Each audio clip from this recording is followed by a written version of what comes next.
जय श्री कृष्ण चैतन्य प्रभु श्री नित्यानंद श्री गदौ गदाधारी श्री वासदि गौर भट्ट। हरे कृष्णा कृष्ण कृष्ण हरे हरे राम राम राम हरे हरे। हरि हरि बोल एवरीवन। मैं काजल कुमार दंगी मूल रूप से छपरा बिहार का निवासी हूँ और अभी धनबाद में सर्विस कर रहा हूँ।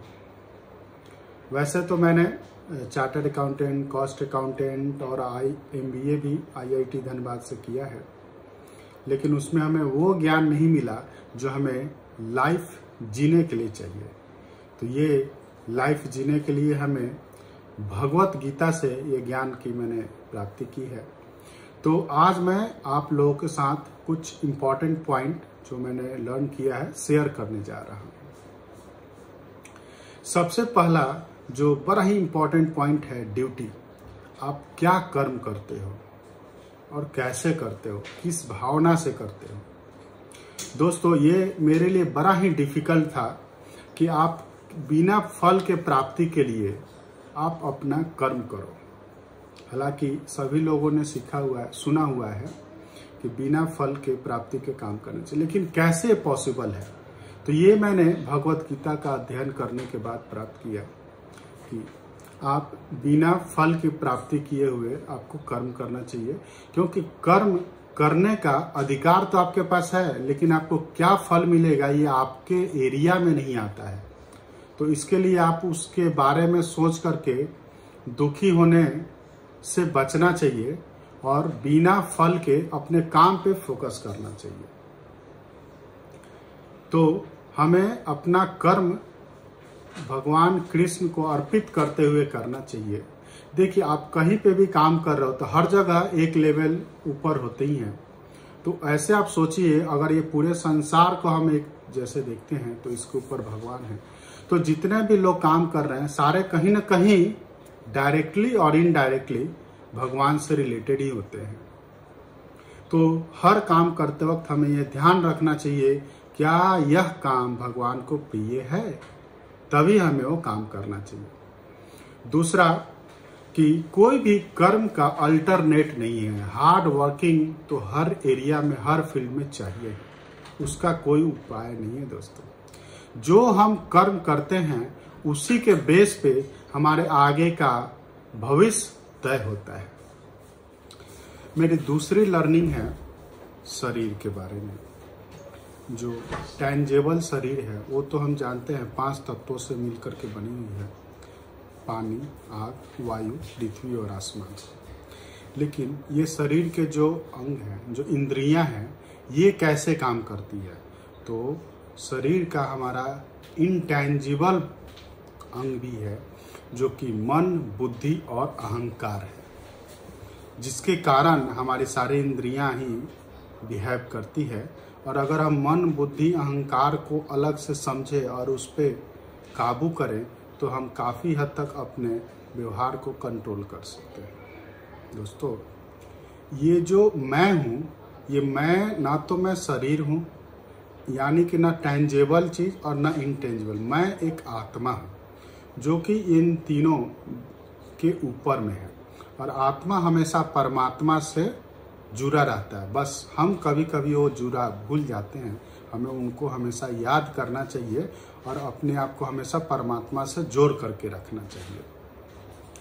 अब आप देखेंगे तो अहंकार एक बहुत बड़ी समस्या है।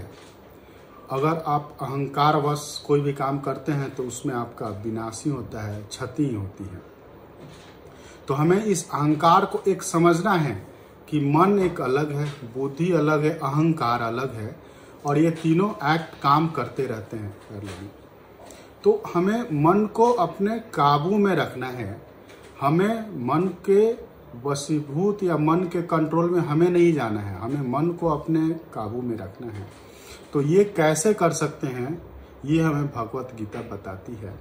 और इसमें हम अगर भगवान को हमेशा याद करते रहें, उनको अपने बुद्धि में विराजमान करें, तो ये मन हमेशा हमारे हिसाब से रहती है। दोस्तों, मन एक सबसे बड़ा दोस्त भी है और वो सबसे बड़ा दुश्मन भी है। तो इसलिए ये एक अंडरस्टैंडिंग होनी कि ये शरीर है, ये टेंजिबल शरीर है, ये इनटेंजिबल है, और उसके ऊपर मैं आत्मा हूं, तो हम काफी हद तक इस चीज को समझ करके कंट्रोल कर सकते हैं। मेरी जो नेक्स्ट लर्निंग है वो है मोह के बारे में। दोस्तों, हमें मोह किसी भी चीज से ज्यादा नहीं करनी चाहिए। मतलब कोई भी चीज की एक्सेसिव यूज नहीं करनी चाहिए। हमें ये नहीं है कि आप किसी भी चीज को पूरी तरीके से त्याग नहीं करना है, लेकिन किसी भी चीज का अति नहीं करना चाहिए। एक्सेसिव अटैचमेंट नहीं होनी चाहिए किसी से। जैसे अगर आपको किसी वस्तु से प्यार है, कार से, तो आप दिन रात कार के बारे में ही सोच रहे हो, उसी के बारे में नफा या नुकसान हो रहा है कुछ कर रहे हो। अगर आपको उस पर एक स्क्रैच भी लग जाता है तो आप एक्सेसिव गुस्सा करते हो, बात बात पे ये उसी को कोट करते हो। तो इस तरह से एक्सेसिव किसी भी चीज की नहीं होनी चाहिए। हर चीज का बैलेंस बना के रखना चाहिए, तभी जा करके आप सही ढंग से जी पाएंगे। हमें ये भी है कि ये घर बार छोड़ना नहीं है। हमें घर में रहते हुए अपना सारा गृहस्थ जीवन के साथ डिवोशन करनी है। ये हमारी लर्निंग हुई है इस भगवत गीता के अध्ययन से। दूसरी जो है, काफी पहले मैं सोचता था कि मुझे पैसे कमाने हैं, तो मैं पैसा तो बहुत ज्यादा नहीं कमा पाऊंगा, लेकिन मैं फेमस हो जाऊं। तो दोस्तों, मुझे ये भी लग गया कि ये फेमस होने की भी इच्छा भी एक तरह से एक्सेसिव अटैचमेंट है, और वो मैंने त्याग कर दिया है। अब मुझे बस अपनी ड्यूटी करनी है, फल की चिंता नहीं करनी है। फल तो भगवान देंगे जो उनके हाथों में है। नेक्स्ट जो भगवत गीता से जो हमारी लर्निंग रही है कि हर एक चीज को ना 3 कैटेगरी में बांटा गया है, सतोजुग, रजोगुण, तमोगुण। अब जैसे भोजन के बारे में, हमें क्या भोजन करना चाहिए, ये पूरी डिफाइन की गई है कि भोजन 3 प्रकार के होते हैं, जिसमें सतो गुण होते हैं, किसी में रजो गुण होते हैं, किसी में तपो गुण होते हैं। आप जो भी काम करते हो वो 3 तरह के होते हैं। तो ये सबसे क्या होता है ना कि हमें कब गुस्सा आ रहा है, कब नहीं आ रहा है, ये चीज को हम समझ पाते हैं। सपोज अगर मैं काफी शांत हूं और मैं बड़ा ही पॉजिटिव फीलिंग है, तो उससे मुझे गुस्सा नहीं आता है, तब मैं सात्विक गुण के अधीन में हूं। लेकिन कभी मैं पूरी पावर में हूं कि नहीं मैं ही हूं, तो मैं ही जब करता हूं, मेरे लिए ही मैं ही, हमेशा मैं ही, तो मैं समझ जाए कि आप रजोगुण से हैं। राजसिक गुण उस समय आपके ऊपर प्रधान है। और जब मैं दूसरे के बारे में निंदा करता हूं, उनको क्रिटिसाइज करता हूं ज्यादा, तो आप समझिए कि मैं तापसी गुण से प्रभावित हूं। तो ये एक अगर समझना कि आपके ऊपर ये तीनों गुण एक्ट करते हैं और आपकी बिहेवियर उसी तरह से हो जाती है, तो हम ये तीनों गुण को कुछ हद तक रोक सकते हैं।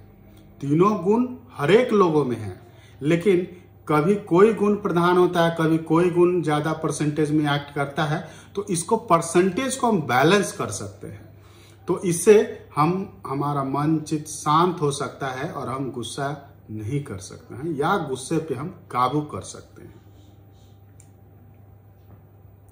भगवान ने हमें हमेशा चॉइस दी है, हर चीज के बारे में बताया है, फिर हमें चॉइस दी है कि हमें क्या करना है और क्या नहीं करना है। भगवान ने हमें यह भी बताया है कि ये जो भक्ति का मार्ग है, उस पे आप चलिए और दूसरों को भी ये ज्ञान दीजिए, ताकि दूसरे लोग भी इससे आनंदित हो सके और जीवन जीने की कला सीख सके।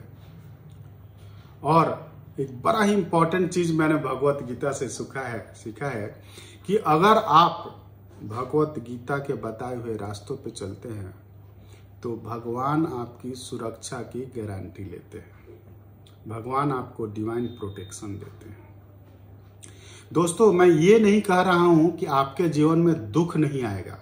सुख और दुख ये हमारे कर्मों के बेस पे डिसाइड होते हैं। अगर मैंने कोई गलत कर्म किया है तो हमें दुख भी आएगा, अगर सही कर्म किया है तो सुख की प्राप्ति होगी। मैं अब चूंकि भगवत गीता का अध्ययन कर चुका हूं, तो मैं समझ जाऊंगा कि ये दुख है और कुछ न कुछ दिनों बाद ये दुख टल जाएगा। जैसे मौसम बदलते हैं, वैसे दुख और सुख आते जाते रहेंगे मेरे कर्मों के बेस पे। तो मैं बहुत ज्यादा चिंतित न होऊंगा। दोस्तों, कुछ लोग बोलते हैं कि ये सब भगवत गीता पढ़ने के लिए या भक्ति करने के लिए टाइम कहाँ है। तो दोस्तों, अगर आप इसको एक एक्स्ट्रा काम की तरह देखेंगे तो डेफिनेटली आपको लगेगा, लेकिन चूंकि भगवत गीता तो हमें जीवन जीने की कला सिखा रही है, तो जब हम जीना चाहते हैं तो उसमें हमें थोड़े थोड़े से जो भी हमारा डिस्ट्रक्टिव टाइम है, जहाँ पे हम मतलब न्यूज़ देखते हैं या फिर गपशप करते हैं, अननेसेसरी जो हम फेसबुक और ट्विटर और व्हाट्सएप पे जो लगे रहते हैं, उस अगर टाइम को सेव करके आप अगर ये सब चीज़ सीखते हैं, सुनते हैं, तो इससे काफ़ी ज़्यादा बदलाव होता है। दोस्तों, भगवत गीता से तो कई सारी लर्निंग हुई है मेरी, जो मुख्य बातें मैंने आप लोगों के साथ शेयर की, जो मैंने अपनी लाइफ में इम्प्लीमेंट कर चुका हूँ। अब दोस्तों, ये बड़ा इम्पोर्टेंट है कि ये मैं अपना सारे दुनियादारी के काम करते करते कैसे सीख गया।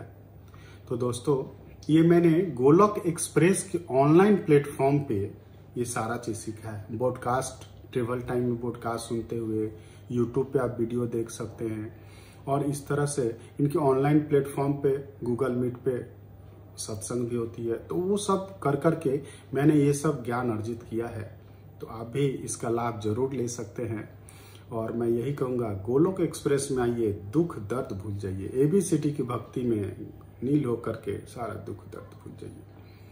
Busy through body, free as a soul, Hari Hari बोल, हरि हरि बोल। Transform the world by transforming yourself. Hare Krishna Krishna Krishna Hare Hare, Hare Ram Ram Ram Hare Hare. जय श्री कृष्णा।